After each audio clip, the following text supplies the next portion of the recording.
Hello. आज start करेंगे अ, बहुपद। देखिए, क्लास 10th का यूपी बोर्ड का हम चैप्टर नंबर 2 स्टार्ट करेंगे। ठीक है, तो सबसे पहला पॉइंट तो आपको पता होना चाहिए बहुपद क्या है। देखिए, बहुपद के बारे में हम सबसे पहले जानेंगे और ये आपका चैप्टर नंबर 2 है। फर्स्ट मैं आपको बाद में बताऊंगा।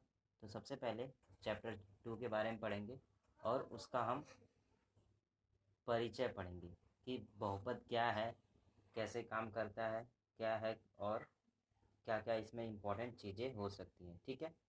तो सबसे पहले बहुपद की जो परिभाषा है उसके बारे में पढ़ते हैं। देखिए क्या लिखा है, ऐसे बीजीय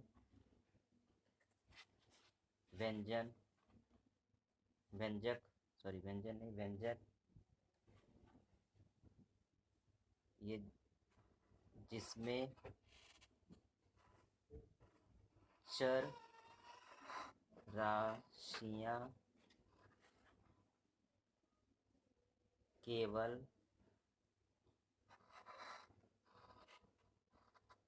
धनात्मक व शून्य शून्य पूर्णांक के घात के रूप में हो बहुपद कहते हैं। देखिए क्या लिखा है, ऐसे बीजी व्यंजक जिसमें एक पॉइंट है, इसमें देखिए ये चर राशियां ये केवल धनात्मक और शून्य पूर्णांक के घात के रूप में हो, उसे बहुपद कहते हैं। तो इसमें आपको एक पॉइंट मिलेगा, चर क्या होता है, चर और अचर के बारे में बात करेंगे बाद में, और घात, और आपको यहाँ पे मिल रहा है धनात्मक और शून्य पूर्णांक। इन सब के बारे में आगे हम बात करेंगे, लेकिन सबसे पहले बहुपद की आपको परिभाषा पता होनी चाहिए। किस तरीके का बहुपद होता है, देखिए, ए एक्स प्लस ये 1 कर सकते हैं, AX2 प्लस A3X3 हो सकता है। इसके ऊपर पावर 1 भी हो सकती है, या 0, या 1 ले लीजिए, इसको 2 ले लीजिए, A3X4 और पावर 3, ऐसे करते करते वो जाएगा AN और उसके पावर भी n हो सकता है। ठीक है, तो ये इस तरीके का ये बहुपद होगा। सबसे पहले तो आपको बहुपद की परिभाषा पता होनी चाहिए, फिर उसमें जो जो भी पॉइंट है मैं उसके बारे में बताऊंगा। बहुपद की कैसे पहचान की जाए, ये सारी चीज़ें आगे आपको समझ में आएंगी। तो सबसे पहले तो आपको पता होना चाहिए कि चर और अचर क्या है। बहुपद, इसको जानने से पहले आपको और भी बहुत सारी चीज़ें पता होनी चाहिए, तब आपको अच्छे से समझ में आएगा कि ये बहुपद होता क्या है। ठीक है, तो सबसे पहले जो छोटे छोटे पॉइंट्स हैं उसके बारे में बात करते हैं। तो इसको मैं नेक्स्ट स्लाइड पे आपको बताता हूँ। देखिए, जो सबसे पहला पॉइंट है वो हमारा चर, जिसको अंग्रेजी में बोलते हैं वेरिएबल। आपको अंग्रेजी के वर्ड भी इसके पता होने चाहिए। ठीक है, देखिए एक पॉइंट नंबर है, आपको याद होना चाहिए। चर क्या होता है, जो कि स्टेबल नहीं है, जो उसका जैसे कि 1 2 3 4 5 होते हैं, वो नंबर होते हैं, वो फिक्स हैं। लेकिन जो चर होता है वो फिक्स नहीं है। तो आप कह सकते हो फिक्स, जो चीज़ें अनिश्चित हो, अनिश्चित हो, ऐसा इस तरीके से बोल सकते हैं। देखिए चर क्या होता है, एक्स हो सकता है, वाई हो सकता है, जेड हो सकता है, ABCMNL, ये सारी चीज़ें हो सकती है। इसी को हम चर कह सकते हैं। अब ये चर क्यों है, देखिए एक्स की जगह हम 1 रख सकते हैं, 2 रख सकते हैं, 100 रख सकते हैं, 1000 रख दो, 2000 रख दो, 2001 रख दो। ये एक्स के जो मान है, मतलब चर क्या है, चर की जगह हम कोई भी एक मान रख सकते हैं, कोई एक मान को वैल्यू रख सकते हैं, उसी को बोलते हैं चर। चर का देखिए यहाँ पे मतलब लिखा है वेरिएबल, इंग्लिश में इसका मतलब होता है जो चेंज होता रहता है। उसकी जो उसके मान होते हैं वो चेंज होते रहते हैं। तो कभी एक्स का मान 1 नज़र आ जाएगा, तो कभी 100 नज़र आ सकता है, कभी 3/2 भी हो सकता है, कभी 5 हो सकता है, कभी 18 हो सकता है। ये सारी चीज़ें होती हैं, इसी को चर कहते हैं। ठीक है, चर को देखिए, इसका इंग्लिश में डेफिनेशन लिखा है लाइबल, ये एल है, लाइबल टू या और कैपेबल टू चेंज। देखिए, आपने चेंज वर्ड सुना होगा, इसका मतलब हो चेंज होने की प्रवृत्ति। ये क्या होता है कि चर वो चीज़ है, या अंग्रेजी में वेरिएबल वो चीज़ें हैं जो मान बदलते रहते हैं। ज़रूरत के हिसाब से इसके मान क्या रहेंगे, चेंज होते रहेंगे।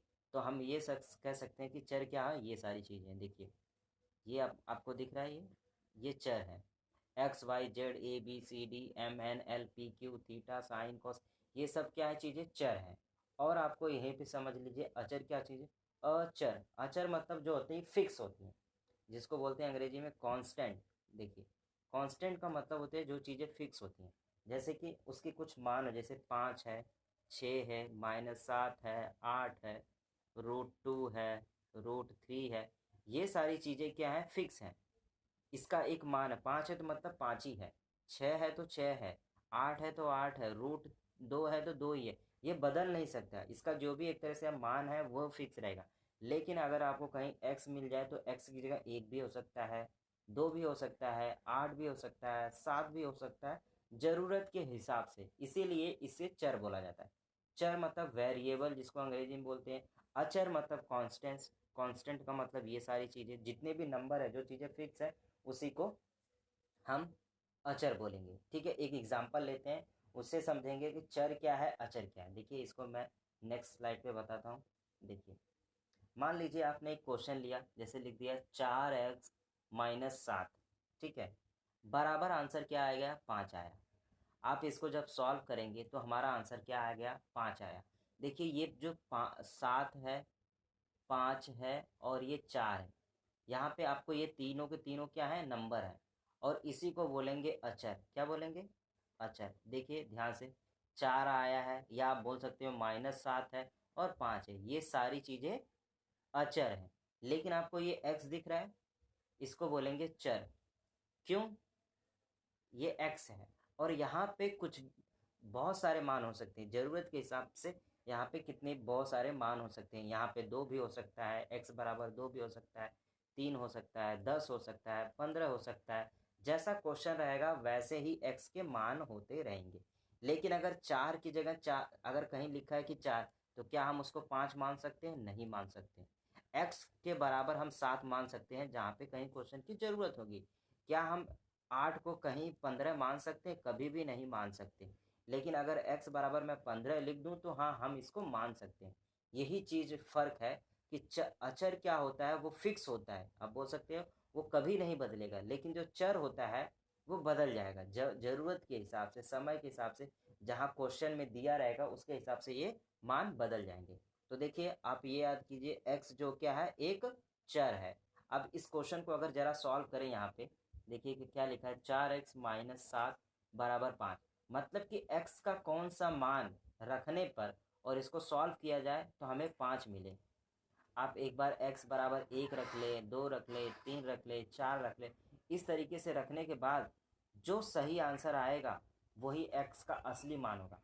ये सारे नहीं होंगे, सभी तो नहीं हो सकते, कोई एक ही जो, क्योंकि 4x बराबर -7 लिखा है, एक ही मान रहेगा, वही आंसर है। देखिए, इसको सॉल्व करेंगे, हम लिखेंगे 4x बराबर, ये 5 है, ये -7 इधर आके प्लस हो जाएगा, +4 हो जाएगा, कितना हो जाएगा, ये 12 हो गया, 4x। तो 4 1 कम 4, 4 3 12। ठीक है, x बराबर क्या मिला, हमें 3 मिला। तो हम कह सकते हैं कि जो हमारा चर x है, क्या है, x है, उसका जो मान है वो 3 है। ठीक है, लेकिन हम ये कहेंगे कि 4 का मान कभी 5 नहीं हो सकता, 7 का मान कभी 2 नहीं हो सकता, कुछ इस तरीके की चीज़ें हम नहीं बोल सकते। तो आपको ये चीज़ें समझ में आ गई। एक और एग्जांपल लेते हैं, उसमें भी समझाता हूँ मैं कि जैसे लिख लीजिए 8y - 7 बराबर 4। मान लीजिए ये आपका एक क्वेश्चन है, इसमें आपसे पूछे कि चर और अचर बताओ, तो आप बोलेंगे ये y है, ये हमारा चर है। और आपको इंग्लिश में ये चीज़ याद रखनी पड़ेगी वेरिएबल, ठीक है। और कोई अचर पूछ दे आपसे तो अचर क्या है हमारा, 8 है, 7 भी है और 4 भी है, ठीक है। इतनी सी बात समझ में। एक क्वेश्चन और ले लीजिए, जैसे आप लिख दिया √3x-5 बराबर 1 लिख दिया, तो इसमें चर क्या है, चर हमारा x है। और अचर क्या है, अचर क्या है देखिए, √3 भी है, 5 भी है और 1 भी है, ये सारे हैं। आपने ले लिया l माइनस n बराबर 2, अगर इस ये लिख दिया तो l भी एक अचर है, चर यहाँ पे l हो गया और n हो गया। अचर क्या है देखिए, अचर हमारा 2 हो गया। आपको ये चीज़ें समझनी पड़ेगी कि चर के, कोई चर के बारे में बात कर रहा है तो वो कहाँ पे होगा, अचर के बारे में बात कर रहा है तो कहाँ पे, ठीक है। आपको मैंने 2 पॉइंट समझा दिए, चर और अचर।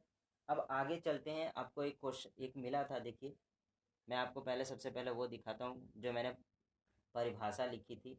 देखिए परिभाषा में मैंने चर के बारे में बात की थी, लेकिन आपको मैंने चर और अचर दोनों बता दिया। अब आपको समझना है धनात्मक व शून्य पूर्णांक, ये 2 चीज़ें आपको समझनी है, ये क्या होता है इसके बारे में बात करते हैं। देखिए मैं इसको एक नेक्स्ट स्लाइड पे बताता हूँ आपको। देखिए धनात्मक, धनात्मक से पता चलता है कि ये कोई पॉजिटिव या माइनस वाली चीज़ नहीं हुई। धनात्मक पूर्णांक, धनात्मक पूर्णांक का मतलब हो गया 1 2 3 4 5 6 से आगे बढ़ते हुए। जैसे कि आपको ये पता है, जैसे एक लाइन होती है, ये 0 होता है तो यहाँ से 1 2 3 4 5 6 7 ऐसे करते करते अनंत तक वापस ऐसे -1 -2 -3 -4 डॉट डॉट डॉट करते इनफाइनाइट तक। तो 0 से लेके यहाँ तक के बारे में हम बात कर रहे हैं, इसी को बोलेंगे हम, देखो 1 से लेके यहाँ तक को बोलेंगे धनात्मक पूर्णांक, यहाँ से लेके यहाँ तक को बोलेंगे ऋणात्मक पूर्णांक। क्या बोलेंगे देखिए, इसको इस तरीके से लिख लीजिए, ऋणात्मक पूर्णांक। देखिए 1 से लेके माइनस अनंत तक, -1 से लेके अनंत तक जाएंगे, -2 -3 -4, तो उसे बोलेंगे ऋणात्मक पूर्णांक। और 1 से लेके अनंत तक जाएंगे, 1 2 3 4 5 6, तो उसे बोलेंगे धनात्मक पूर्णांक। और शून्य बीच में है, इसको बोलेंगे 0, 0 को 0 ही बोलेंगे, ठीक है। इसको इंग्लिश में जान लीजिए। देखिए धनात्मक पूर्णांक को इंग्लिश में बोलते हैं पॉजिटिव, पॉजिटिव इंटीग्रल। क्या बोलेंगे, पॉजिटिव इंटीग्रल। लेकिन ऋणात्मक को क्या बोलते हैं, नेगेटिव इंटीग्रल, ठीक है। देखिए इतनी सी बात समझ में आ गई। आगे देखिए एक चीज़ और आपको समझा देता हूँ, कई सारी चीज़ें पहले वो समझ लेते हैं फिर हम क्वेश्चन को करेंगे। एक होता है हमारा वास्तविक संख्या। क्या होता है, वास्तविक संख्या। वास्तविक संख्या क्या होती है, वास्तविक संख्या का मतलब परिमेय वाली संख्या, परिमेय और अपरिमेय, अपरिमेय संख्याओं के समूह को कहते हैं, के समूह को वास्तविक, ये वास्तविक संख्या कहते हैं, ठीक है। अब इसमें 2 नई पॉइंट आ गए, एक तो परिमेय आ गया, एक अपरिमेय आ गया। इन दोनों को की ही संख्या को हम क्या कहते हैं, वास्तविक संख्या। तो सबसे पहले तो हमें पहला पॉइंट ये समझना है परिमेय संख्या क्या होती है। देखिए परिमेय संख्या क्या होती है, पहले ये समझ लीजिए। परिमेय संख्या मतलब जो भी संख्या p/q के रूप में हो, के रूप में हो, जैसे 1/2 -2/3, या फिर अगर -2 भी कहीं लिखा है वो भी एक परिमेय संख्या है। कैसे, देखिए क्या हम इसके बटे 1 लिख दें, देखिए यहाँ पे छोटा सा बॉक्स में समझिए, अगर मैं -2/1 लिख दूं तो क्या उसको डायरेक्टली -2 भी लिख सकते हैं? तो कहीं पे अगर ये लिखा है -2 भी, तो वो भी एक परिमेय संख्या है। या √9, देखिए अब किसी को समझ में नहीं आया, √9 का मतलब होता है 3, और 3 को हम क्या लिख सकते हैं, 3/1 चाहे लिखिए या 3 लिखिए, दोनों का मतलब एक है। अब इसको परिमेय बोलेंगे तो क्या इसको नहीं बोल सकते? ये भी एक परिमेय संख्या है। तो सबसे पहली चीज, तो परिमेय वो संख्याएं होती हैं जो P/Q के रूप में हो। तो जरूरी नहीं है कि वो P/Q के रूप में दिखे, हो सकती हैं। जैसे कि 2 है तो हम 2 को 2/1 लिखें या 2 लिखें, बात एक ही है। तो हम इसको परिमेय बोल रहे हैं तो इसको भी परिमेय संख्या बोलेंगे। ठीक है, पहले पॉइंट तो आपको परिमेय संख्या पता चल गई। दूसरा है कि अपरिमेय क्या होता है, देखिए उसके बारे में बात कर लेते हैं नेक्स्ट स्लाइड पे। एक सेकेंड, इसी पे बता देता हूँ मैं। देखिए देखिए अपरिमेय पहले समझ लीजिए। अपरिमेय क्या होता है, अपरिमेय संख्या क्या होती है उसके बारे में बात करते हैं। अपरिमेय संख्या जिन संख्याओं जिन संख्याओं का अनुपात, क्या अनुपात नहीं किया जा सकता, नहीं किया जा मतलब जिन संख्याओं का अनुपात नहीं किया जा सके उसे अपरिमेय संख्या कहते हैं। अब इसका क्या मतलब है, देखिए अगर √2 है ये एक अपरिमेय संख्या है, √3 है ये एक अपरिमेय संख्या है, क्योंकि इसको जब हम सॉल्व करेंगे तो इसका जो मान आएगा वो पॉइंट में आएगा, दशमलव में आएगा। √3 को सॉल्व करेंगे तो इसका जो मान आएगा वो दशमलव में आएगा। अगर 33 को सॉल्व करेंगे तो इसका मान दशमलव में आएगा। आपको पता है 22/7, इसको जब भी सॉल्व किया जाता है तो 3.14 करके डॉट डॉट इनफाइनाइट तक होता है, लेकिन हम जब क्वेश्चन सॉल्व करते हैं 3.14 ही लिख देते हैं, सिर्फ इतना लिख देते हैं। तो वैसी संख्याएं जिसको हम भिन्न के रूप में नहीं लिख सकते या अनुपात नहीं कर सकते, उसको क्या बोलेंगे, अपरिमेय संख्या बोलेंगे। और ये जब भी हम किसी नंबर से डिवाइड करेंगे तो वो अनंत तक जाएगा। जैसे कि 10 अगर मैं 3 लिख दूं, आप इसको डिवाइड करेंगे तो क्या आएगा, 3.3.333 अनंत तक आता है। तो ये भी एक तरह से क्या है, अपरिमेय संख्या है। ठीक है, और परिमेय संख्या क्या है, जो P/Q के फॉर्म में हो जाए। ठीक है, इन दोनों को अगर मिला दिया जाए तो वो हमें क्या मिलेगी, वास्तविक संख्या मिलेगी। ठीक है, ठीक है, अब ध्यान से देखिए ये क्वेश्चन था, एक सेकेंड। वास्तविक संख्या, परिमेय संख्या को मिला दिया जाए और अपरिमेय को मिला दिया जाए, उसी को वास्तविक संख्या कहते हैं। अच्छा, एक पॉइंट और है इसमें, और समझिए। एक होता है पूर्ण संख्या, क्या होता है हमारा, इस पे नहीं, बैक पे ही चलते हैं। देखिए एक होता है हमारा पूर्ण संख्या, इसको मैं रफ कर दूं। देखिए एक चीज और होती है, वो क्या होता है, पूर्ण संख्या। पूर्ण संख्या किसको बोलते हैं, जिसको अंग्रेजी में बोलते हैं होल नंबर। क्या बोलते हैं, होल नंबर। ठीक है, पूरा लिख देता हूँ, होल नंबर। अब ये क्या होता है, देखिए मैंने आपको बताया था 1 2 3 4 से लेके इनफाइनाइट को क्या बोलेंगे, धनात्मक पूर्णांक, ऐसे पूर्णांक ये बोल रहे हैं। अगर हम 0 को भी साथ में ले लेंगे तो इसी को बोलेंगे पूर्ण संख्या। ठीक है, इतनी सारी चीजें समझ में आ गई। अब हम चलते हैं, सबसे पहला जो हमारा पॉइंट था वो क्या था, बहुलक, सॉरी बहुपद, बहुलक आ रहा है, बहुपद जो हमारा जो सबसे पहला पॉइंट था, तो उसके बारे में हम समझेंगे कि बहुपद है क्या चीज़। ठीक है, तो मैंने आपको जो उसके अंदर बेसिक बेसिक चीज़ें होती है वो मैं सब बता चुका हूँ। तो सबसे पहले बहुपद के बारे में बात करते हैं। बहुपद क्या होता है, ऐसे बीजीय व्यंजक जिसमें चर राशियां केवल धनात्मक और पूर्णांक धनात्मक व शून्य पूर्णांक के घात के रूप में हो। अब घात क्या चीज है, इसे अगर a है उसके पावर अगर ऐसे में कुछ लिख दूं तो इसी को हम घात बोलते हैं। क्या बोलते हैं, घात बोलते हैं। घात को अंग्रेजी में कोण क्या बोलते हैं, डिग्री बोल देंगे, क्या बोलते हैं, डिग्री, या फिर इसको कोटि भी पढ़ा जाता है। क्या पढ़ा जाता है, एक चीज़ और देख लीजिए। नेक्स्ट स्लाइड पे मैं इसको यहाँ पे बता देता हूँ। देखिए इसको मैं रफ कर रहा हूँ। देखिए आपको दो चीज़ और पढ़ना है। एक होता है गुणांक। क्या होता है, गुणांक। गुणांक का मतलब क्या होता है, जिसको अंग्रेज इसको बोलते हैं को इफिशियंट, इफिशियंट। एक ये पॉइंट है, और एक चीज़ है आपका कोटि, जिसको घात, कोटि, और इंग्लिश में इसको डिग्री बोलते हैं। ठीक है, देखिए अगर ए इसके पावर में यहाँ पे कुछ लिख दूँ, यहाँ पे, या बी के पावर, यहाँ पे जो भी लिख रहा हूँ, इसी को हम घात बोलते हैं। क्या बोलते हैं, घात बोलते हैं इसी को। जैसे मैं लिख दूँ A X square plus B X plus C बराबर 0, तो ये जो ये है, ये हमारा घात है। यहाँ पे कुछ नहीं लिखा, इसका मतलब एक लिखा है।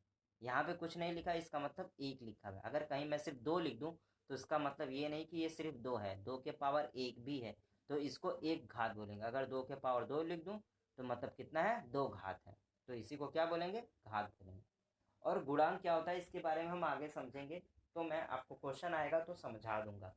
ठीक है, तो सबसे पहले मैं इसी के बारे में बात करता हूँ। देखिए ये वाला जो पॉइंट हमारा सबसे बेसिक पॉइंट है, इसको समझने की कोशिश करते हैं कि बहुपद होता क्या है। सबसे बहुपद, देखिए बहुपद को समझने से पहले एक वर्ड और है, पद। पद क्या होता है, पद मतलब कोई एक चीज को पद बोलते हैं, और कई सारे मिल गए तो उसको क्या बोलेंगे, बहुपद बोलेंगे। ठीक है, देखिए इस चीज को तो रहने देते हैं, एक सेकेंड, इसको मैं रफ कर देता हूँ, कि ताकि आपको अच्छे से समझ में आए। जगह इसी पे मैं समझा दूंगा। ठीक है, एक से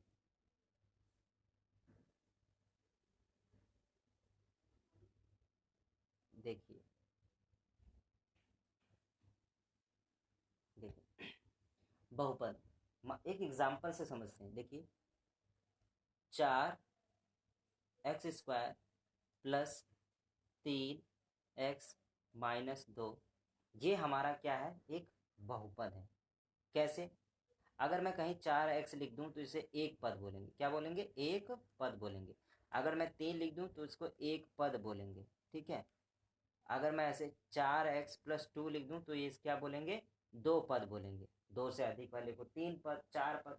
तो हम डायरेक्टली बात करते हैं बहुपद, ऐसे बीजीय व्यंजक जिसमें चर राशियां केवल धनात्मक शून्य पूर्णांक के घात के रूप में। देखिए ये वाला पॉइंट है, धनात्मक शून्य पूर्णांक। क्या ये दो धनात्मक है, पूर्णांक है, कोई माइनस वगैरह नहीं है, इसके लिए ये हमारी बहुपद की पहचान है। ऐसा अगर आपको लिख दूं 4x² - 2, तो ये भी एक क्या है, बहुपद है, क्योंकि x के पावर है। अगर मैं लिख दूं a के पावर 0, तो ये बहुपद नहीं है, क्यों, क्योंकि ये कट के एक हो जाएगा, तो ये बहुपद नहीं है। बहुपद का है कि उसमें एक से ज़्यादा पद होने चाहिए, तभी वो बहुपद कहलाएगा। बहुपद की यही पहचान है। ठीक है, अब देखिए बहुपद में बहुत सारी चीज़ें होती हैं, तो उसको समझते हैं। देखिए मैं इसको रफ कर रहा हूँ ताकि मैं बताऊँ। देखिए आप एक दो एग्जाम्पल समझिए, एक सेकेंड। देखिए क्वेश्चन ले लिया मैंने, 3x² plus 2x minus, sorry plus 3 ले लीजिए। अच्छा एक और ले लीजिए, 3x² 1/2 प्लस 2x प्लस 3 ले लीजिए। अब हमें ये बताना है कि ये बहुपद है, क्या ये बहुपद है, यही जानना है। तो बहुपद की जो डेफिनेशन थी वो क्या था, धनात्मक पूर्णांक होना चाहिए। क्या, हमारी जो घात है, घात, घात क्या होनी चाहिए, धनात्मक पूर्णांक होनी चाहिए। ये दो क्या धनात्मक है, बिल्कुल है। पूर्णांक है, हाँ, तो हम कहेंगे कि ये बहुपद है। 1/2, ये तो पूर्णांक नहीं है। पूर्णांक के लिए मैंने बोला था एक से ले 1 2 3 4 5 ऐसा अनंत तक होना चाहिए, लेकिन 1/2 इसमें तो आ ही नहीं रहा। 1/2 क्या है, ये तो एक परिमेय संख्या है। परिमेय संख्या तो धनात्मक पूर्णांक नहीं है, तो ये आपका बहुपद नहीं होगा। तो आपको ये बात याद रखनी पड़ेगी कि बहुपद कैसे होते हैं, उसके एग्जाम्पल क्या होते हैं। आपको ये एक चीज याद करनी, क्या याद रखिए, देखिए किसी चर की घात पूर्ण संख्या होती है। ये हमारी पहचान है। देखिए कैसे, यह वाला पॉइंट आपको याद है। किसी चर की घात अगर पूर्ण संख्या होती है तभी वो बहुपद है। देखिए ये 2 क्या एक पूर्ण संख्या है और 1/2 क्या है एक आधी संख्या है। अगर ये भी नहीं समझे, मान लीजिए आपका क्या है, एक सेब है, आप ये क्या है एक पूरा है, लेकिन आपने इसको बीच में से काट दिया तो इसके 2 भाग हो गए, आधा आधा हो गया ना, तो क्या ये पूरा कहलाएगा? नहीं कहलाएगा। तो इसलिए ये बहुपद नहीं है। और आधे को हम क्या लिखते हैं? 1/2 लिखते हैं। या 3/2 भी अगर लिख दूं तो ये पूर्ण संख्या नहीं है, इसके लिए बहुपद नहीं होगा। ठीक है, ये हमारा बहुपद होगा। देखिए मैं 4-5 एग्जाम्पल लिख रहा हूं तो उससे आपको समझ में आएगा कौन सा बहुपद है कौन सा नहीं। ठीक है, देखिए ध्यान से देखिए। मान लीजिए मैंने लिख दिया 5x माइनस रूट 13x। ये x बाहर है, इसके साथ नहीं है, ये रूट के साथ नहीं है। और यहाँ पे लिख दिया 5x माइनस रूट 13x, ये रूट के अंदर हो गया। देखिए ये पूरा एक बहुपद है, ये भी एक बहुपद है। ठीक है, बहुपद नहीं, एक इसको बोल लीजिए व्यंजन है, व्यंजक है।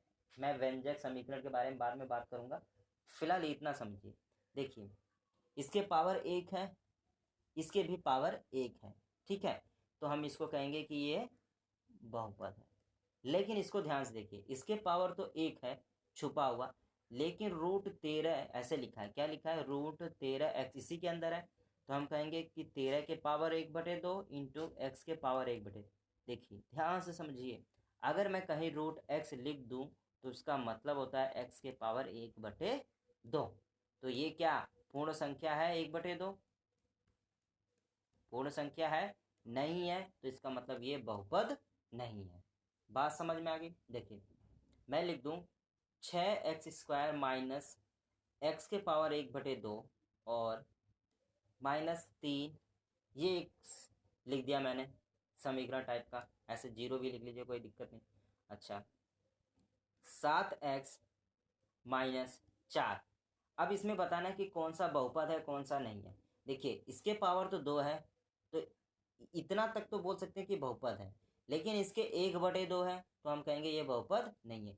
ये पूरा का पूरा क्या है? बहुपद नहीं है। अच्छा यहाँ पे देखते हैं, x के पावर 1 है, यहाँ पे कुछ है ही नहीं, x तो है ही नहीं, चर संख्या तो है ही नहीं। क्या चर? चर का मतलब x y z तो है ही नहीं, तो इसका मतलब यहाँ ये नहीं है, यहाँ पे तो है ना, तो ये क्या हो गया? एक तरह से ये बहुपद हो गया। बात समझ में आ गई? ठीक है, देखिए और एग्जांपल्स लेते हैं और उसको समझने की कोशिश करते हैं। देखिए इसको मैं इरेज कर रहा हूँ। देखिए और एग्जांपल ले लीजिए, जैसे मैंने ले लिया 3x² plus 4x² minus 2y। और ले लिया एक और एग्जांपल लीजिए, रूट 3y माइनस y के पावर -7 7 ले लीजिए। इन दोनों में कौन सा बहुपद होगा? देखिए यहाँ पे 2 पूर्ण संख्या है, यहाँ पे भी 2 पूर्ण संख्या है, ये 3 कर लीजिए, यहाँ पे भी ये पूर्ण संख्या है, ये भी 1 है इसके पावर, तो ये भी एक पूर्ण संख्या है। क्योंकि पूर्ण संख्या के लिए रूल यही है ना कि 1 2 3 4 5 6 अनंत तक होनी चाहिए है। अच्छा क्या -7 पूर्ण संख्या मतलब धनात्मक संख्या है? नहीं है। हमने आपको बताया था 0 से लेके 1 2 3 4 5 अनंत तक होनी चाहिए। यहाँ से 1 से लेके अनंत तक क्या? धनात्मक संख्या। और -1 -2 -3 से लेके अनंत तक जाएंगे तो वो क्या होगी? ऋणात्मक संख्या होगी। ठीक है, तो ऋणात्मक संख्या होगी। अगर वो ऋणात्मक है तो वो बहुपद नहीं है। तो यहाँ -7 है, तो ये संख्या बहुपद नहीं है और ये बहुपद है। ठीक है, 2-4 और एग्जाम्पल मैं लिखता हूँ, आपको कमेंट करके बताना कि कौन सा बहुपद है कौन सा नहीं। देखिए 2x² -7 -y एक पहला। दूसरा ले लीजिए 7y -3 प्लस 6y के पावर 2, वो भी माइनस में, और 6x के पावर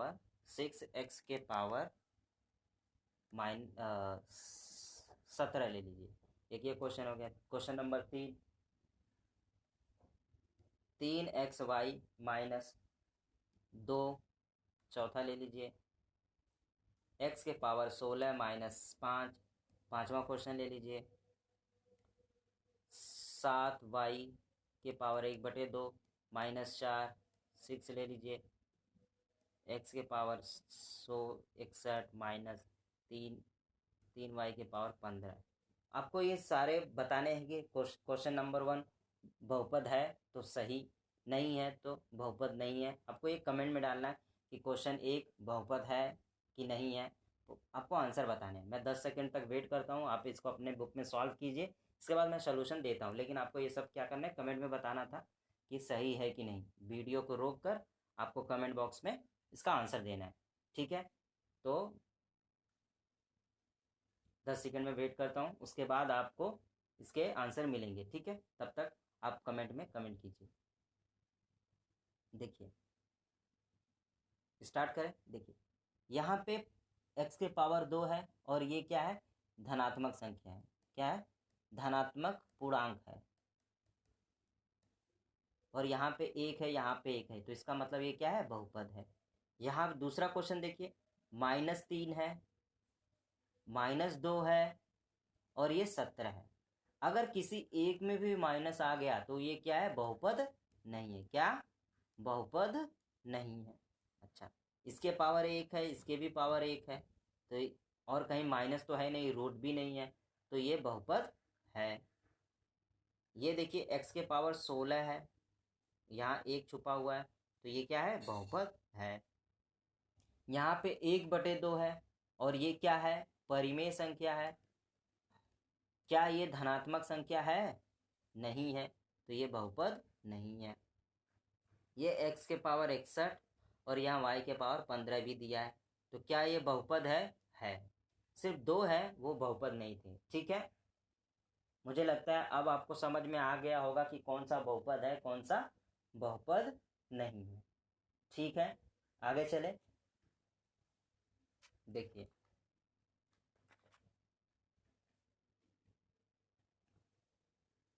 आगे चलते हैं, इसको छोड़ देते हैं और आगे देखिए इस पे बात करते हैं। देखिए देखिए आपको एक चीज पढ़ना होगा, पद। किसके बारे में, पद क्या होता है, पद के बारे में समझना पड़ेगा, ठीक है।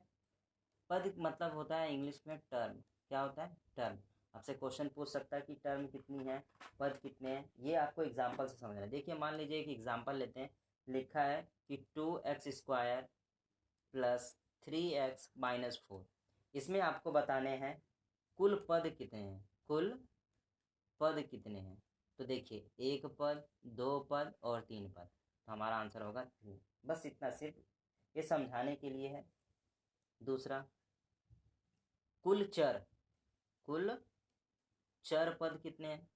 चर, आपको मैंने चर के बारे में बताया था, x y z m n l जो भी है वो सारी चीज़ें। देखिए यहाँ पे x है, यहाँ पे भी x है, तो ये एक वाला एक पद और ये 2 पद। कितने पद है, 2 पद। अचर कितने हैं, कितने हैं, सिर्फ एक ही जगह है, फिक्स है ना 4, तो एक पद है। क्वेश्चन समझ में आ गया। एक और एग्जांपल लीजिए, मैंने लिख दिया 3x² - 4x - 5y - 6z - 4। अब इसमें बताना है कि कुल पद कितने हैं। पहला क्वेश्चन कि कुल पद कितने हैं, दूसरा कुल चर कितने हैं और कितने अचर हैं। ये आपको तीनों आंसर बताने हैं, ठीक है। देखिए ये 1 पद, 2 पद, ये 3 पद, 4 पद, 5 पद, तो टोटल कितने पद हैं, 5, ठीक है। ये प्लस माइनस बताता है कि ये अलग हैं, ठीक है, पद को अलग करता है। अगर आपको यहाँ पे मान लीजिए एक प्लस ले लीजिए, तो ये माइनस बता रहा है कि एक ये पद है और एक ये पद, ये प्लस बता रहा है कि एक ये पद है और एक ये पद है, ठीक है। तो कितने पद हो गए, 5।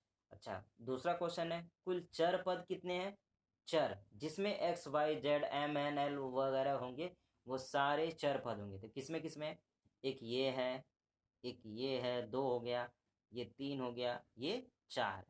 4 में इसमें है क्या, नहीं है। तो 4 क्या है, चर पद है। अच्छा, अचर पद कितने हैं, देखिए किसमें X Y Z A B C D नहीं है, सिर्फ एक में, किसमें, -4 में। तो एक ही क्या है, हमारा अचर है। ठीक है, एक और क्वेश्चन लेते हैं, क्वेश्चन नंबर 3 ले लीजिए। 7x² -5y -√3 + 3। इसमें बताना है कि कितने पद हैं और कितने चर हैं, कितने अचर है। इस बॉक्स में बताइए तीनों क्वेश्चन का आंसर, देखिए। ठीक है, देखिए सबसे पहला, तो कितने पद हैं, कुल टोटल पद, 1 पद, 2 पद, 3 पद और 4 पद। टोटल कितने हैं, 4 पद हो गए। देखिए इनको एक साथ जोड़ नहीं सकते, तो ये भी एक तरह से पद ही हो गए हमारे लिए। तो ठीक है, कुल चर कितने हैं, एक ये चर है और एक ये चर है। क्या इसमें एक्स वाई है, इसमें एक्स वाई है, नहीं है। तो कितने हो गए, 2 हो गए। कुल अचर कितने हैं, देखिए √3 है एक, और सिर्फ 3 है। तो कितने अचर हो गए, 2 अचर हो गए।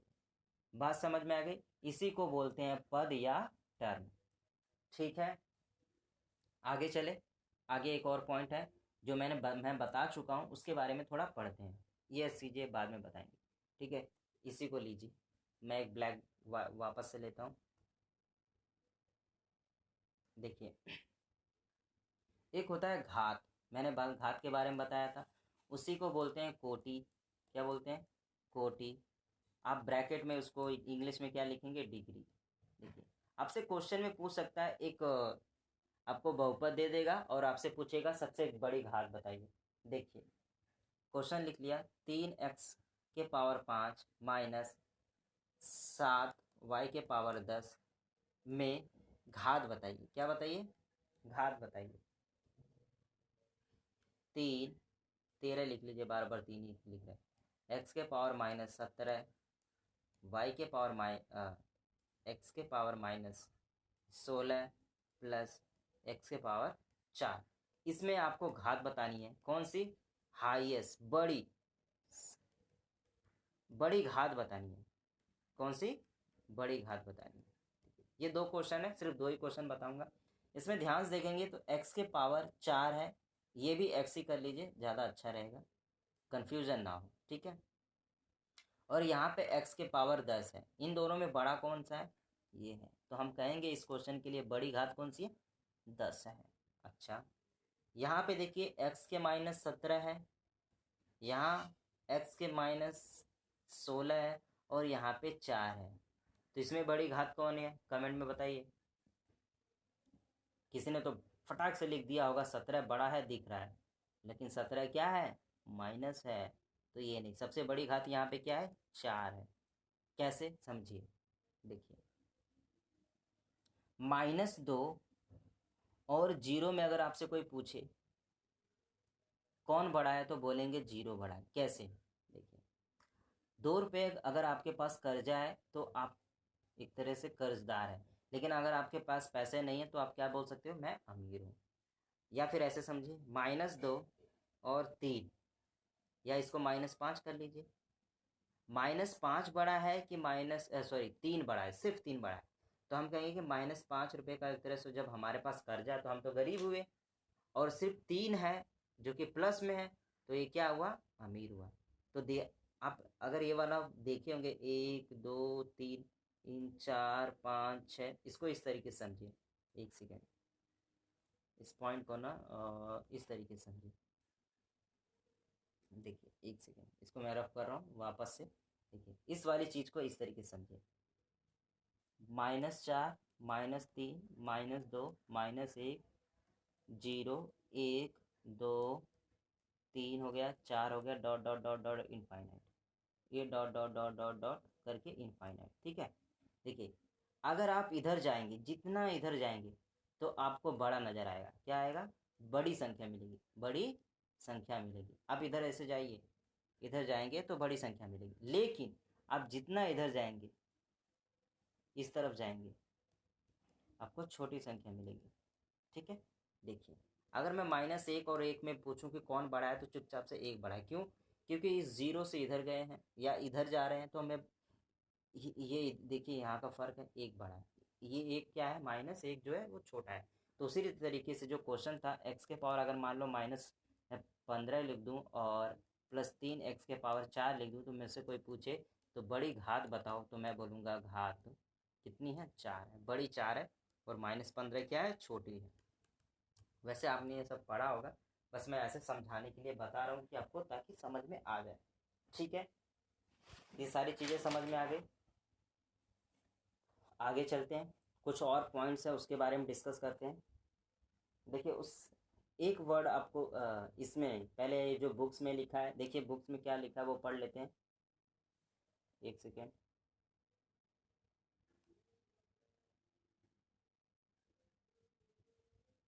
देखिए, लिखा है ऐसे बीजी व्यंजक जिसमें चर राशियां केवल धनात्मक गुणांक या धनात्मक या शून्य, ये यही चीज़ लिखा था। ये थोड़ा टफ है, इसको मैं समझाने के लिए ये डायरेक्टली लिख दिया।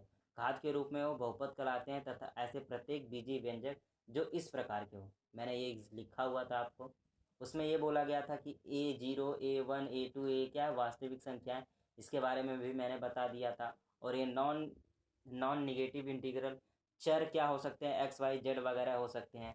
बहुपद के देखिए, पूर्णांकों पर बहुपद है, ये हमारा एक बहुपद है, ये भी एक बहुपद है। यहाँ पे क्वेश्चन एग्जाम्पल जो उदाहरण नंबर 3 लिखा है, ये बहुपद क्यों नहीं, देखिए लिखा है x² minus X root x, ये बहुपद क्यों नहीं, क्यों? क्योंकि ये इसके पावर 1/2 है, और ये पूर्णांक बहुपद नहीं है, या क्योंकि ये पूर्ण नहीं है, और ये क्या है, भिन्न संख्या है, या इसको बोलेंगे परिमेय संख्या। इसकी जो घात है वो पूर्णांक संख्या नहीं है। क्यों? देखिए क्या लिखा है, x² minus X root X comma 3x Y के पावर -2 बहुपद नहीं है, क्योंकि प्रथम पद से दूसरे पद में चर x के घातांक 3/2 एक भिन्नात्मक संख्या है, जबकि दूसरे बहुपद में चर y का ऋणात्मक संख्या है। मतलब पहले वाले में क्या था, x² minus X root x में क्या है, ये x के पावर कितना है, 3/2 था, जो कि एक भिन्न संख्या है, मतलब p/q के फॉर्म में है, तो ये भी नहीं है। अच्छा, दूसरा क्या था, 3x वाई के पावर -2, और ये -2 क्या है, एक ऋणात्मक घातांक है, और ऋणात्मक घातांक भी बहुपद नहीं होता। ठीक है, बहुपद को आपको अंग्रेजी में याद रखना है कि पॉलिनोमियल होता है, ये चीज़ें आपको आगे काम आएगी। ठीक है, आगे चलते हैं। बुक में जो चीज़ें हैं मैं उसको पहले बता चुका हूँ, बस एक बार रिवीजन करा रहा हूँ। ठीक है, दूसरा पॉइंट चेक करते हैं। आपको मैंने अभी जस्ट बताया कि बहुपद की घात के बारे में, डिग्री ऑफ पॉलिनोमियल, किसी बहुपद में चर राशि की उच्चतम घात वाले पद के घातांक को उस बहुपद की घात कहते हैं। मतलब देखिए, एग्जाम्पल से समझिए, यह उदाहरण ले लीजिए। लिखा है बहुपद 5x के पावर 5, 4x के पावर 4, -3x के पावर 3, और 2x के पावर 2, -x और +x में चर की उच्चतम घात कितनी है, 5x। क्या लिखा है, 5x के पावर 5। तो ये सबसे ज़्यादा इस पूरे बहुपद में सबसे बड़ी जो घात है वो 5 है। तो हम कहेंगे कि घात का सबसे बड़ी संख्या क्या है, 5 है। मतलब घात क्या है, सबसे बड़ी घात वाली संख्या है 5 है। ठीक है, अच्छा, ये क्या है, बहुपद का वर्गीकरण, इसके बारे में बात कर लेते थोड़ा सा। देखिए, बहुपद के कितने टाइप के प्रकार हो सकते हैं उसके बारे में यहाँ पे लिखा गया है। बहुपद को 2 भाग में इन्होंने 2 तरीके से बांटा है। पहला पदों के बारे में, पदों के हिसाब से, दूसरा घात के हिसाब से। तो यहाँ पे आपको लिखा है पदों के अनुसार बहुपद का वर्गीकरण। अच्छा, पद जैसे कि x² - 4 लिख दूँ तो इसमें कितने पद है, 2 पद है। अगर मैं सिर्फ लिख दूँ x² तो इसमें कितने पद है, एक ही पद है। इसी को बोलते हैं पदों के अनुसार ये बांट रहा है। मान लेते हैं किसी पदों की संख्या किसी एक है, तो उदाहरण के लिए ले लिया हमने, 0 ले सकते हैं, 4 ले सकते हैं, 5 लिख सकते हैं, -3 लिख सकते हैं। इसमें क्या है, एक ही पद होगा, और बहुपद के का क्या नाम होगा, शून्य बहुपद होगा। मतलब देखिए कैसे, इसको समझते हैं पहले। ये जो बॉक्स में पॉइंट है इसको एक बार समझ लेते हैं। इस सबको मैं इरेज कर रहा हूँ। देखिए क्या लिखा है कि अगर पदों की संख्या 1 है, उदाहरण में लिख दिया 0, तो बहुपद का नाम क्या होगा? शून्य बहुपद होगा। कैसे? अगर आपको कहीं सिर्फ 4 रूट 3 2 6 ये मिल जाए तो इसको हम क्या बोलेंगे? शून्य बहुपद। क्या बोलेंगे? शून्य बहुपद बोलेंगे। ठीक है, यही चीज लिखा है। दूसरा उदाहरण इसी में देखा, अगर बहुपद की संख्या 1 है, उदाहरण में क्या दे दिया? 9। ये दोनों एक है, एक ही चीज है, इसे बोलेंगे अचर बहुपद। क्या बोलेंगे? अचर बहुपद। देखिए, सॉरी, फिर से समझिए, इसको थोड़ा सा अलग तरीके से इसको समझते हैं। देखिए, अगर कहीं पे सिर्फ 0 दिख जाए तो हम इसको बोल सकते हैं शून्य बहुपद। क्या बोलेंगे? सिर्फ शून्य बहुपद। लेकिन 1 से लेके अनंत तक कोई नंबर है, जैसे मान लो 512 लिख दूं, तो 125 लिख दूं, 512 लिख दूं, 116 लिख दूं, तो इसको बोलेंगे इसको बोलेंगे अचर बहुपद। क्या बोलेंगे? अचर। क्योंकि मैंने बता दिया अचर क्या हो सकती है, कोई भी नंबर हो सकते हैं। अगर मैं सिर्फ √3 लिख दूं, √15 लिख दूं, तो इसको क्या बोलेंगे? अचर बहुपद। और यही एक उदाहरण यहाँ पे सिर्फ 9 दे के समझाया आपको। 9 की जगह आप 7 लिख सकते हैं, √16 लिख सकते हैं, √15 लिख सकते हैं। ठीक है, इसको क्या बोलेंगे? अचर बहुपद बोलेंगे। अच्छा, नीचे देखिए, एक पद होने चाहिए, और उदाहरण के लिए लिख दिया x², और उसको क्या बोलेंगे? एक पदीय बहुपद। कैसे? अगर आपको कहीं 4x², x के y के पावर 2, या फिर 3xy 7 5z 5z या फिर 7m मिल जाए, ये देखिए एक ही पद है, इसमें भी एक ही पद है, एक ही पद है, एक ही पद है, ये सब एक ही पद है। और ये देखिए, इसमें चर है, ये भी चर है, एक्स वाई इसमें चर है, इसमें जेड चर है, इसमें एम चर है, एक पद है, तो इसको क्या बोलेंगे? एक पदीय बहुपद। ठीक है, देखिए अगला क्या लिखा है? पदों की संख्या अगर 2 है तो किस तरीके से 2 हो सकती है? जैसे मैं लिख दूं a² - 2, या फिर m-3। ठीक है, या फिर लिख दो 4x - 5। ये क्या है?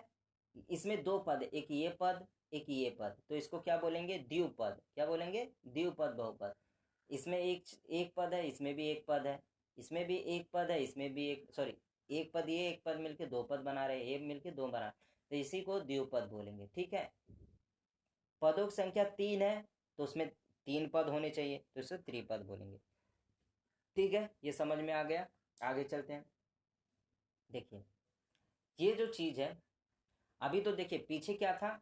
पद के हिसाब से, पदों की संख्या के आधार पे हमने बांटा कि कितने टाइप के हमारे बहुपद हो सकते हैं। लेकिन अब हम बांटेंगे घात के हिसाब से। घात का मतलब a के पावर अगर n है, यहाँ पे कितनी घात है उसके हिसाब से। अगर a के पावर 1 है तो 1 घाती है, a के पावर 0 है तो 0 घाती बोल सकते हैं, मतलब अचर बोल सकते हैं।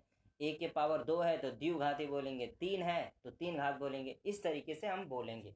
देखिए, उदाहरण में लिखा हुआ है, मैं उसको समझाता हूँ। देखिए, अगर कोई उदाहरण है जो कि 0 है, तो हम उसके बोलेंगे बहुपद का नाम क्या है? शून्य बहुपद। क्या बोलेंगे? शून्य बहुपद। लेकिन ये अपरिभाषित क्यों लिखा गया है? देखिए, इसको समझते हैं थोड़ा सा। अगर हम 0 के पावर 0 लिख दें तो वो अनंत तक जाएगा, इसकी कोई डेफिनेशन नहीं है, इसीलिए ऐसा लिखा गया। अच्छा, अगर मैं लिख दूं 5 7 -3 10, ठीक है, ये सब चीजें लिख दूं, इन सब के पावर कोई घात है क्या?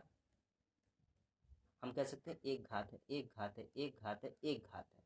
ठीक है, क्या है? एक घात है, एक घात है, इसी के ऊपर एक घात है। अगर सिर्फ 2 लिख दूं या 2 के पावर 1 लिख दूं, कोई मतलब, कोई फर्क पड़ेगा इस पे? नहीं पड़ेगा।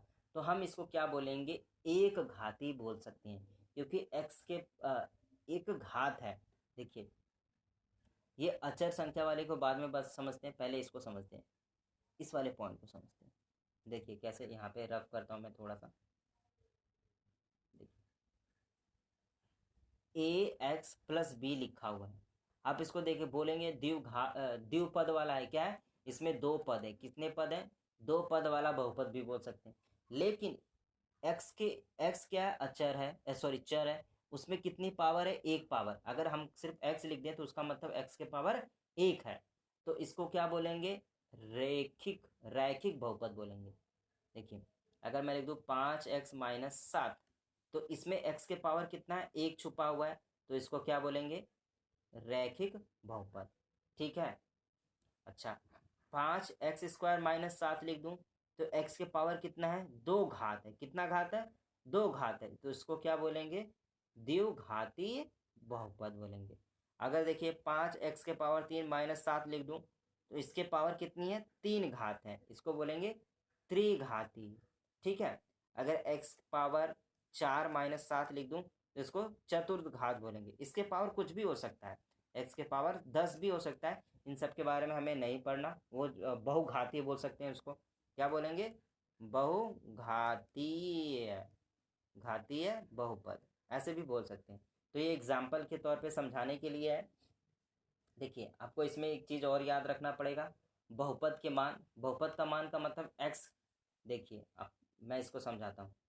अगर x के पावर 2 है तो x के 2 मान होंगे, x के पावर अगर 10 है तो x के 10 मान हो सकते हैं, x के पावर 7 है तो x के 7 मान होंगे।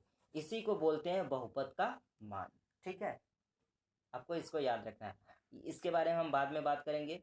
जीरो या रूट ऑफ पॉलिनोमियल के बारे में हम अगले अगले वीडियो में बात करेंगे, उसमें समझेंगे इस सारी चीज़ों को। ठीक है। देखिए इस वाली पॉइंट को भी छोड़ देते हैं। देखिए इसको समझते हैं।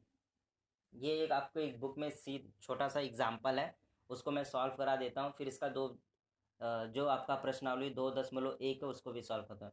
ये चैप्टर से रिलेटेड थोड़ा दूर के हैं, इसमें कोई दिक्कत नहीं। तो ये क्या लिखा है, एक सेकेंड। नीचे दिए गए आकृति में ग्राफों को देखिए और प्रत्येक आकृति y बराबर px, ये समीकरण को बताता है, जहां px एक बहुपद है का ग्राफ दिया गया है। ग्राफों से प्रत्येक के लिए px के शून्यांक को, देखिए एक चीज समझ लीजिए यहीं पे, शून्यक का मतलब होता है x का मान या फिर चर का मान। ये पीछे लिखा हुआ है, मैं उसको दिखा देता हूँ, एक सेकंड देखिए। ये इसको छोड़ दीजिए, ये लिखा है ना, ये शून्यक या मूल कहलाते हैं। एक वास्तविक संख्या जो k को किसी बहुपद f का शून्यांक होता है। मतलब चर के वह मान जिस पर किसी बहुपद का मान शून्य हो जाता है उसे बहुपद का शून्यांक या मूल कहते हैं। एक एग्जाम्पल से चाहो तो मैं इसको समझा देता हूँ।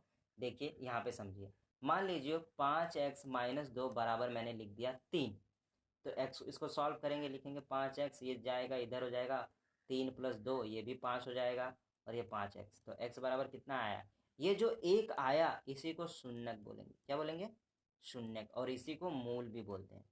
देखिए यहाँ परिभाषा में लिखा हुआ है, चर के वह मान जिस पर किसी बहुपद का मान शून्य हो जाए। मतलब कि ये जो हमारा ये बहुपद है, ये 5x अगर हम इसको 0 कर देते हैं तो x का जो मान आएगा उसी को शून्यक और या तो मूल कहेंगे। यही चीज़ लिखी हुई है। ठीक है, तो इसके बेस पे छोटे छोटे क्वेश्चन है 2, मैं उसको करा देता हूँ। वैसे भी एग्जाम में इतने इंपॉर्टेंट नहीं होते। नेक्स्ट वीडियो में आपको अच्छे अच्छे क्वालिटी के क्वेश्चन मिलेंगे। ठीक है, पहले ये समझ लेते हैं ये क्या है।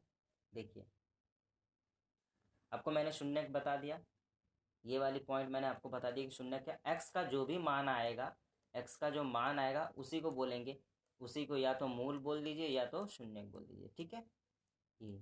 अच्छा इस समीकरण, इस एग्जाम्पल को समझिए। देखिए ये, इसको ध्यान से देखिए, इसको सॉल्व करने का तरीका क्या है। x, ये x एक्सिस है, ऐसे समझिए, ये हमारी x होती है और ये y एक्सिस होती है। जहाँ पे ये काट रहा है तो यहाँ पे काटा तो x एक पॉइंट है, ये y पे काट रहा है और ये देखिए x पे काट रहा है और ये वापस से x पे काट रहा है। तो x को इसने ये x वाली लाइन को इसने कितनी बार काटा, एक बार काटा, 2 बार काटा, 3 बार काटा, तो हमारा आंसर बस 3 हो जाएगा। ठीक है, यही बस हमारा आंसर है। अगर इस एग्जाम्पल को ध्यान से देखेंगे और बुक में जो पढ़ेंगे उसमें ये चीज़ें लिखी हुई हैं, क्या लिखा है, मैं पढ़ के सुनाता हूँ आपको। देखिए इसमें लिखा गया है कि बहुपद, क्या लिखा है, बहुपद पी एक्स के लिए शून्यों की संख्या, शून्यांक की संख्या 1 होगी। इस एग्जाम्पल में देखिए, इसको रफ करके फिर से समझाता हूँ कैसे। देखिए आप ध्यान से देखेंगे, x को यहाँ पर एक बार काट रहा है ये लाइन, एक सेकंड, ये कितनी बार काट रहा है, एक ही बार काट रहा है। तो इसका मतलब इसका आंसर, देखिए ये कितनी बार काट रहा है, एक बार काट रहा है। तो पहले क्वेश्चन का आंसर शून्य, शून्य की जो संख्या होगी कितनी होगी, 1 होगी। आपको एग्जाम्पल में लिखा है, हल में लिखा है बहुपद पी एक्स के लिए शून्यांकों की संख्या 1 होगी, क्योंकि बहुपद का ज्यामितीय आलेख एक्स अक्ष को केवल एक बिंदु पर प्रतिच्छेदित करता है, मतलब काटता है। ये वाली जो लाइन है सिर्फ एक्स को सिर्फ एक जगह काट रही है, तो इसका आंसर सिर्फ 1 होगा, मतलब शून्य की संख्या कितनी हो गई, 1 होगी। दूसरा एग्जाम्पल देखिए, दूसरा एग्जाम्पल 2 में शून्य की संख्या, ये लिख देता हूँ शून्य की संख्या। देखिए यहाँ पे x को काट रहा है, ये वाली लाइन, ये x हमारी है, y से नहीं मतलब हमें, x को यहाँ पे काट रहा है और यहाँ पे काट रहा है, 2 जगह काट रहा है। तो हम कहेंगे शून्य की संख्या 2 है। क्यों 2 है, क्योंकि 2 जगह काट रहा है। एग्जाम्पल नंबर 3 पे समझते हैं।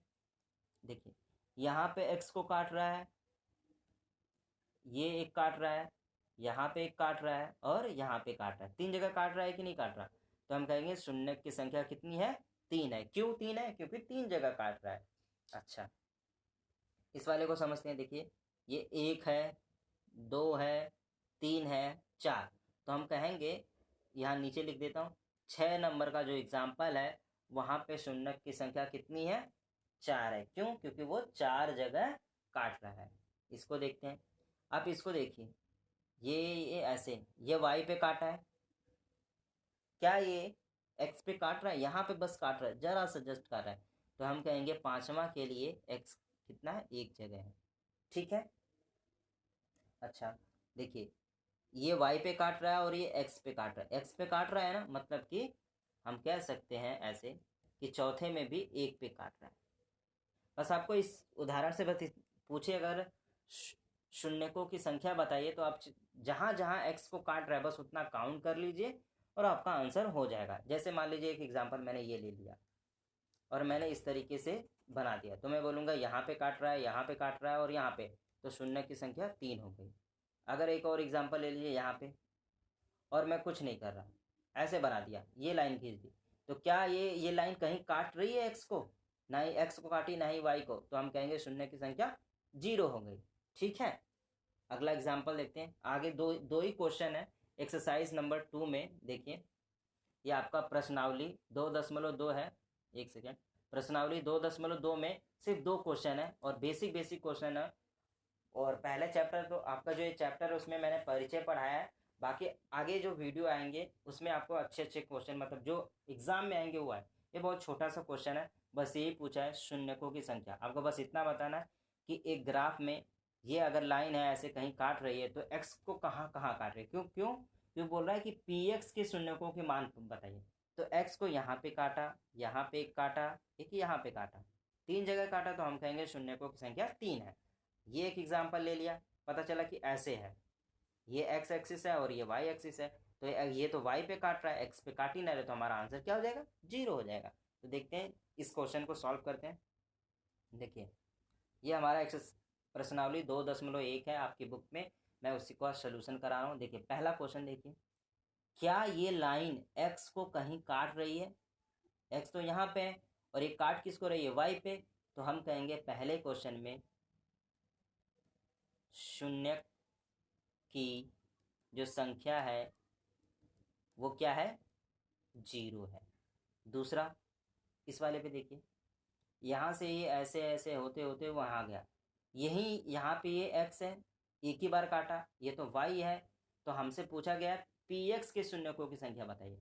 तो x को एक ही बार काट रहा है, तो हम कहेंगे शून्य की संख्या कितनी है, 1 है। अच्छा उदाहरण नंबर क्वेश्चन नंबर 3 पे देखिए। देखिए यहाँ से काटते हुए ऐसे ऐसे ऐसे ऐसे करते करते कितना बार गया, एक तो यहाँ पे काट दिया, ये x है, है, ये y है, तो यहाँ पे तो काटा ही नहीं, ये कि यहाँ पे नहीं, सॉरी, इसको रब करते हैं, 3 जगह काट रहा है इसको। 1 सेकेंड देखिए, हाँ ध्यान से देखिए, इसको कितनी बार काट रहा है, 3 बार काट रहा है। देखिए, एक यहाँ पे काट रहा है, एक ये छोटा सा पॉइंट काट रहा है, एक ये, तो हम कहेंगे इसके लिए कितना, 3 बार का है। शून्यकों की संख्या कितनी हो गई, 3 हो गई, ठीक है। अच्छा, यहाँ पे देखेंगे, एक यहाँ पे काट रहा है, एक यहाँ पे काट रहा है, तो चौथा क्वेश्चन के लिए शून्यकों की संख्या कितनी हो गई, 2 हो गई। अच्छा, इस वाले में देखिए, एक यहाँ काट रहा है, यहाँ काट रहा है, यहाँ काट रहा है और यहाँ काट रहा है, तो पांचवें क्वेश्चन के लिए शून्य की संख्या कितनी हो गई, कितनी हो गई, 4। अच्छा, इस वाले क्वेश्चन में देखिए, यहाँ पे काटा, यहाँ पे काट रहा है और यहाँ पे काट रहा है, ये काट रहा है लेकिन किसको, वाई को काट रहा है, तो ये तो आंसर नहीं होगा। कितनी जगह का आंसर, 1 2 3, तो छठे वाले के लिए कितना हो गया, 3 हो गया।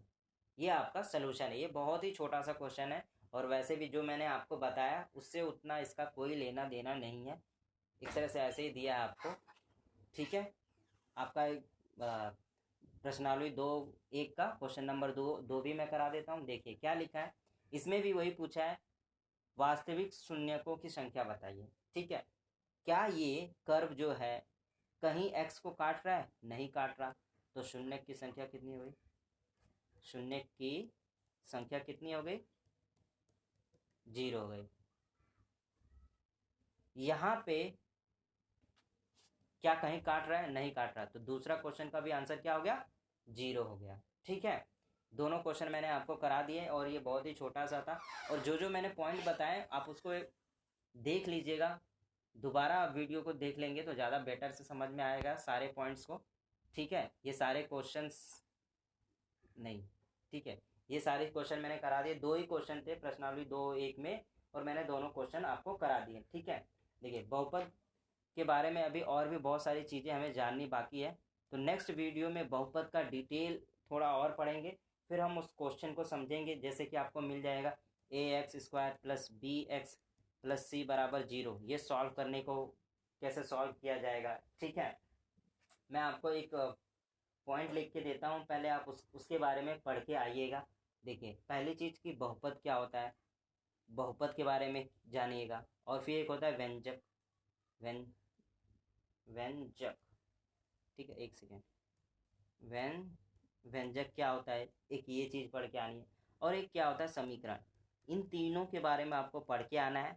मैं आपको बहुपद क्या होता है, व्यंजक क्या होता है, समीकरण, बहुपद के बारे में थोड़ा बहुत मैंने आपको बता दिया है, लेकिन आपको तीनों क्या होते हैं, जब मैं ये तीनों आपको मैं समझाऊंगा तो आपको बहुत अच्छी तरीके समझ में, डिफरेंस जो अंतर है वो समझ में आएगा कि बहुपद क्या है, व्यंजक क्या है और समीकरण क्या है। ये तीनों चीज़ें आपको मैं नेक्स्ट वीडियो में स्टार्टिंग में ही सबसे पहले बता दूंगा, ताकि आपको ईजिली समझ में आए। फिर उसके बाद हम क्वेश्चन को करेंगे, और फिर उसके बाद प्रश्नावली 2.2 को भी सॉल्व करेंगे।